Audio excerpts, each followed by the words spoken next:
Assalamualaikum warahmatullahi wabarakatuh. Perkenalkan nama saya Muhammad Afan. Jadi di sini saya akan mempresentasikan tugas individu satu after ETS dari teknologi berorientasi objek.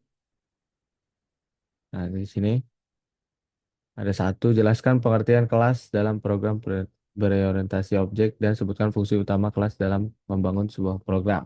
Itu apa itu kelas? Kelas itu adalah sebuah cetak biru atau blueprint eh, yang bisa dibilang juga kerangka dasar yang mendefinisikan variabel dan metode yang umum untuk semua objek dari tipe tertentu. Dan fungsi utama itu ada eh, perorganisasian kode. Jadi dikelompok-kelompokin kode-kodenya. Terus ada abstraksi yaitu menyederhanakan kompleksitas dunia nyata menjadi model dalam kode.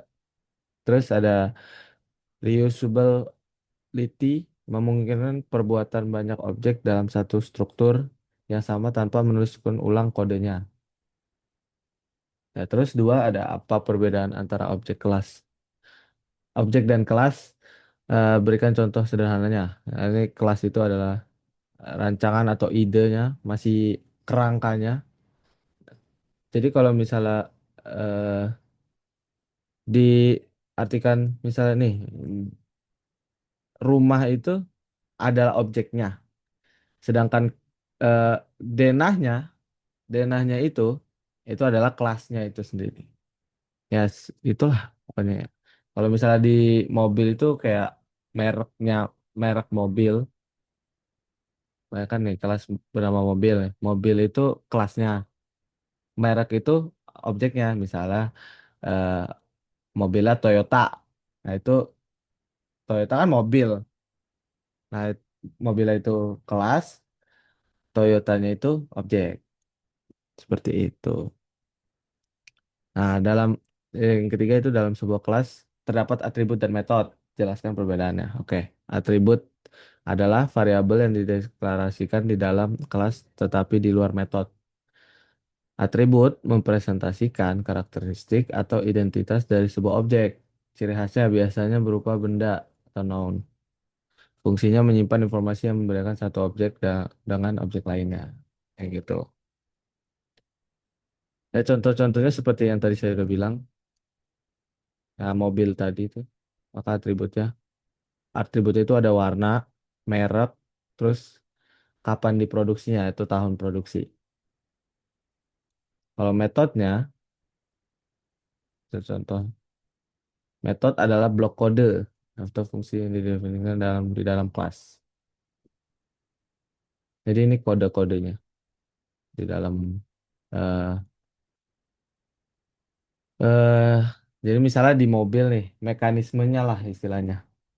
Kayak eh kalau misalnya di mobil kan ada gas, terus yang ngerem, terus ada klakson juga, itu fungsi-fungsinya lah istilah gitu.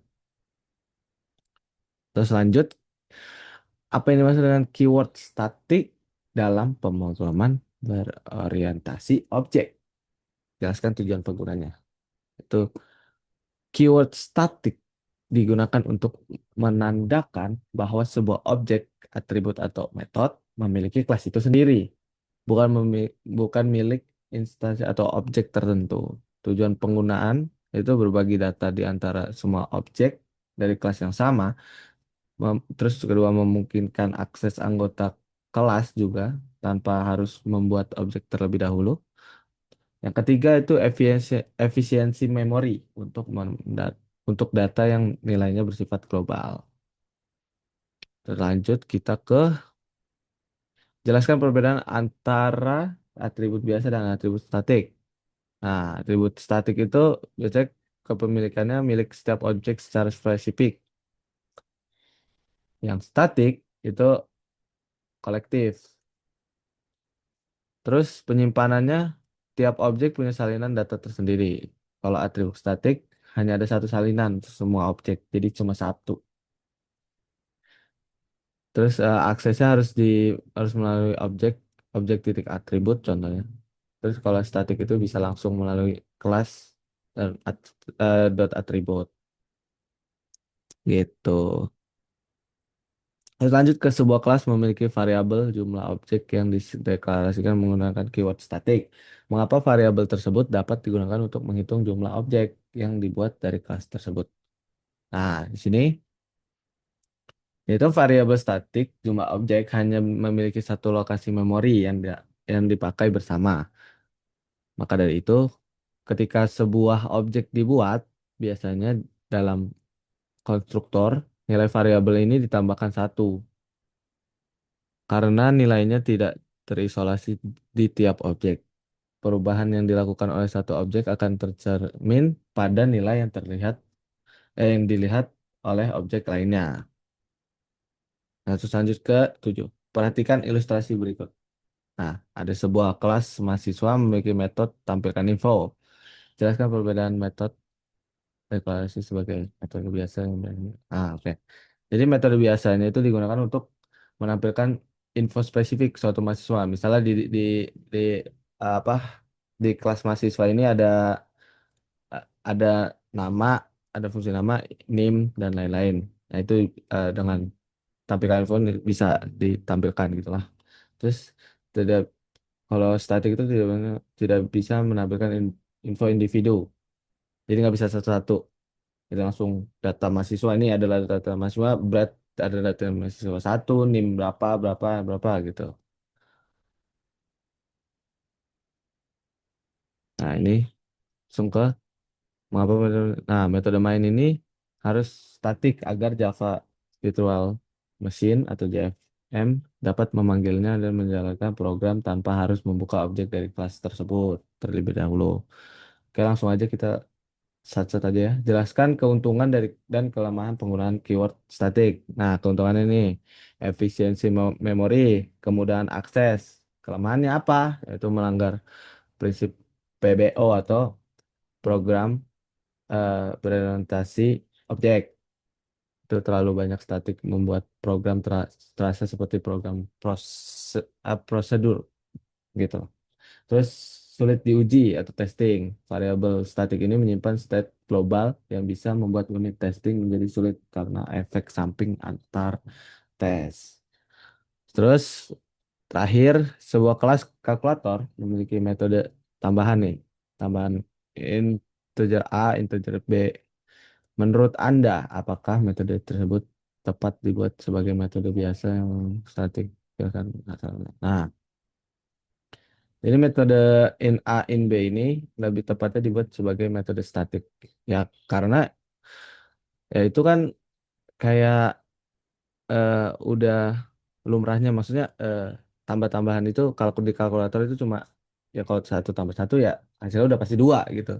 Jadi kenapa metode statik ya itu karena fungsi penambahan adalah operasi matematika murni. Nah, itu yang tadi saya bilang. Jadi nggak bisa, jadi udah cuma satu rumus ya udah satu rumus. Makanya itu lebih bagus, lebih ini pakai metode statik. Lebih pas pakai menggunakan metode statik. Gitulah intinya. Nah, kita langsung ke eh, program-program yang dibuat nih. Yaitu ada yang membuat toko, program toko, kasir toko gitu. Nah, ini ada ada yang dilihat nih ada empat.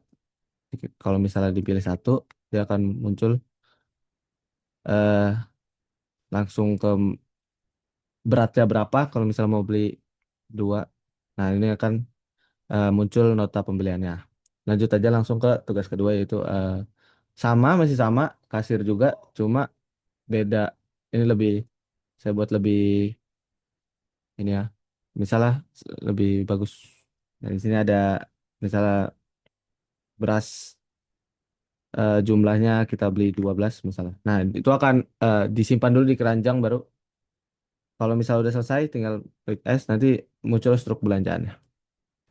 Langsung ketiga ini peminjaman. Jadi misalnya masukin ID peminjaman eh, misalnya dua NIM ya. Ya NIM aja lah nggak salah. Terus nama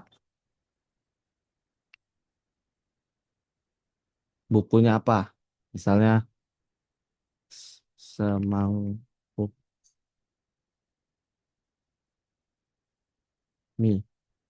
Nah, itu kan tertampang nama ID, nama eh, buku apa yang dipinjam, terus tanggal peminjamannya, bla bla bla. Lanjut ke tugas keempat yaitu portal registrasi rekrutmen Karang Taruna. Jadi kita masukin nama di sini,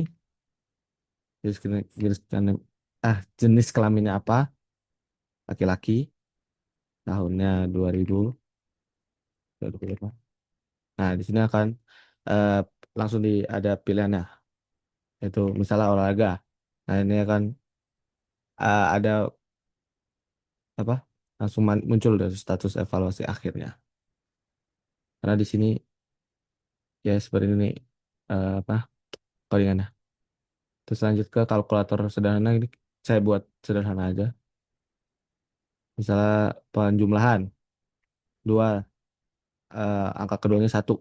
Nah, ini akan muncul nih hasilnya, langsung hasilnya. Jadi segitu. Kalau misalnya ingin menyelesaikan programnya tinggal 5. Udah selesai. Jadi sekian saja presentasi saya. Kurang lebihnya mohon maaf. Assalamualaikum warahmatullahi wabarakatuh.